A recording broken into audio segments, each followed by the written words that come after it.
বিসমিল্লাহির রহমানির রহিম। হ্যালো বন্ধুরা, আজকে আমরা জানব শয়তান কেন সাহাবী উমর ইবনুল খাত্তাব রাদিয়াল্লাহু আনহুকে দেখে ভয়ে পালাতেন।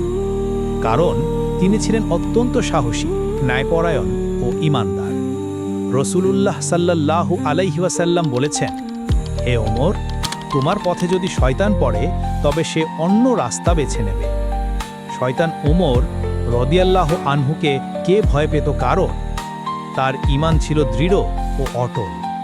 তিনি আল্লাহর ভয়ে সর্বদা সত্যের পক্ষে দাঁড়াতেন। তিনি অন্যায়, পাপ ও শিরকের বিরুদ্ধে ছিলেন কঠোর। আল্লাহ তাকে বিশেষ শক্তি ও মর্যাদা দান করেছিলেন। তাই শয়তান জানত উমর রাদিয়াল্লাহু আনহু এর সামনে তার কোনো প্রভাব চলবে না।